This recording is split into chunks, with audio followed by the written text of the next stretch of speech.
Good morning. I am Dharshini Sree Jaikumar from REC Chennai, India.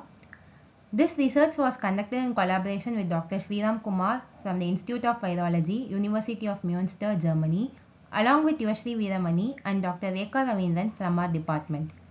Today, I will present the 12-year temporal and mutational hotspot analysis of dengue virus evolution in India. At the core of this work lies a guiding principle. When specific mutations repeatedly appear in Indian dengue isolates across many years, such recurrence is rarely accidental. Persistent patterns often symbolize biological adaptation shaped by selection pressures. To understand this clearly, we begin with the virus itself. Dengue virus is a positive sense single-stranded RNA arbovirus transmitted primarily by Aedes aegypti. It belongs to the genus Flavivirus within the family Flaviviridae and exists as four antigenically distinct serotypes, Dengue 1 to Dengue 4. Clinically, dengue infection ranges from mild illness to severe dengue hemorrhagic shock. Secondary infection with a different serotype increases severity due to antibody-dependent enhancement. India represents a hyperendemic ecosystem where all four serotypes circulate. However, Dengue 2 has repeatedly driven major outbreaks. Coming to the genome organization, the viral particle is approximately 50 nanometers in diameter, enveloped with icosahedral symmetry.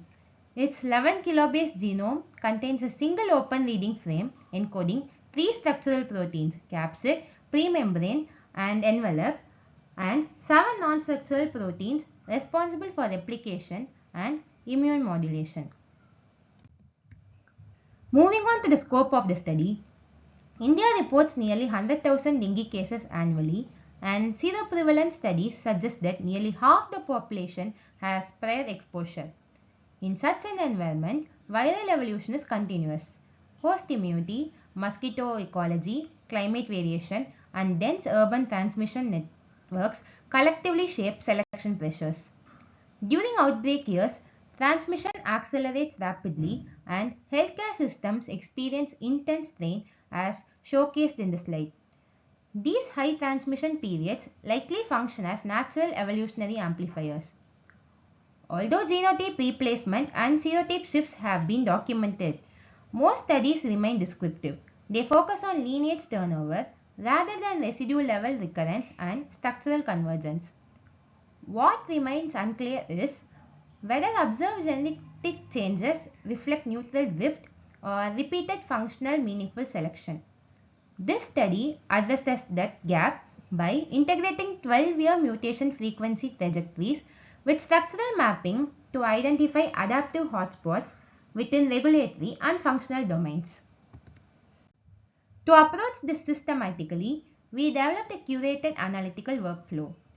Clinical dengue genomes were obtained from GISAID using strict filters like human host, complete CDS, and high coverage. All four serotypes were included in the study. Sequences were reference anchored and aligned using MAFT while preserving codon integrity.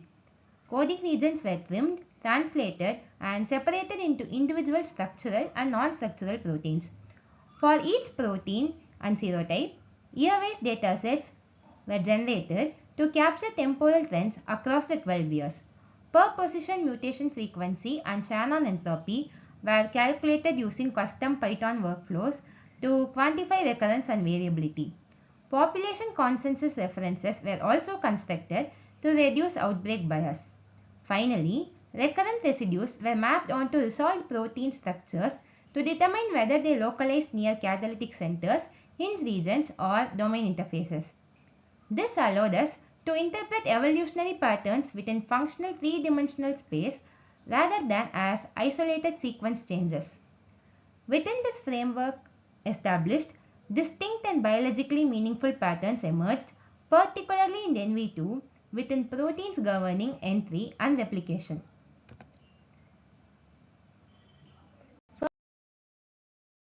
First comes the envelope protein. In the Dengue2 envelope protein, recurrent substitutions displayed structured temporal dynamics across the 12 years. Importantly, these changes were not randomly distributed. They consistently localize to hinge regions, glycan-associated surface loops, and the interface linking the ectodomain to the member or anchored stem. Collectively, these regions regulate flexibility, antigen exposure, and virion stability. The substitutions were largely conservative, preserving structural integrity. However, even subtle changes in hinge flexibility or glycan positioning can influence fusion efficiency and antibody accessibility. In a hyperendemic population with widespread partial immunity, minor surface adjustments may provide selective advantage while preserving the fusion core.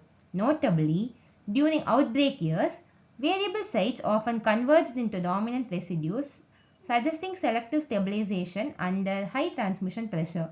Overall, envelope evolution appears to fine-tune conformational control and antigenic presentation without disrupting essential fusion mechanics.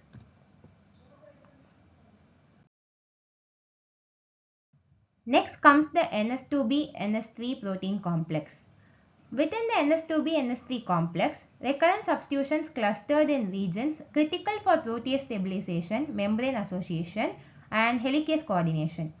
These included the NS2B cofactor hairpin, membrane anchor, and regulatory surface regions of NS3, as well as helicase interdomain communication zones. Again, catalytic motifs remained conserved. The observed substitutions were predominantly conservating, preserving charge or hydrophobicity. However, even conservative changes can subtly influence cofactor docking geometry, electrostatic interactions, membrane association, and ATP-driven unwinding coordination.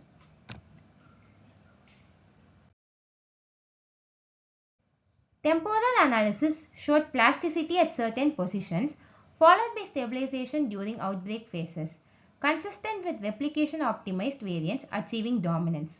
Thus, evolution within NS2B-NS3 reflects adaptive fine-tuning of replication efficiency and protease helicase coordination rather than alteration of enzymatic chemistry.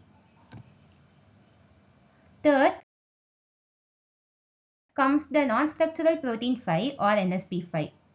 In the Dengue2 NS5 protein, recurrent substitutions clustered around RNA binding interfaces, methyltransferase associated regulatory regions, structural stabilization zones. Catalytic residues, including the methyltransferase core, remained conserved. These substitutions introduced subtle changes in polarity or side chain geometry that may modulate RNA engagement, cap methylation coordination, and structural robustness of the polymerase. Temporal patterns revealed oscillatory recurrence and periodic stabilization during outbreak years, suggesting episodic selective sweeps. Overall, NS5 evolution reflects adaptive modulation of replication machinery stability and RNA handling efficiency, again preserving catalytic integrity. Overall, when examined collectively across structural and non-structural proteins, a consistent pattern becomes evident. Mutations do not scatter randomly across the genome. Instead, they repeatedly concentrate in hinge regions, interdomain interfaces, and glycan-associated platforms. Catalytic cores, on the other hand, remain highly conserved. The broader picture is one of adaptive fine-tuning. Dengue virus evolution in India appears to have operated through subtle modulation of conformational flexibility, surface architecture, and replication coordination rather than through disruptive structural change. Outbreak years likely act as evolutionary accelerators, stabilizing transmission efficient and replication optimized configurations. This shifts our perspective from simple mutation tracking to functional prioritization. The recurrent hotspots identified here provide focused candidates for site-directed mutagenesis and replication assays to experimentally validate mechanistic roles. Integrating temporal recurrence with structural context strengthens genomic surveillance and enhances our ability to distinguish adaptive signals from background variation. Such evolution-aware interpretation may inform antiviral development, vaccine refinement, and outbreak preparedness strategies in hyperendemic regions. I would like to sincerely acknowledge the individuals who contributed to this work. I am deeply grateful to Dr. Sriram Kumar for his mentorship and scientific guidance. My sincere thanks to Dr. Rekha Ravindran ma'am for her constant guidance and support throughout the study. I would also like to thank Ms. Sivashree Veeramani for her collaboration and dedication to the study. I also acknowledge our laboratory colleagues for fostering a supportive and intellectually engaging research environment. Thank you for your time and attention.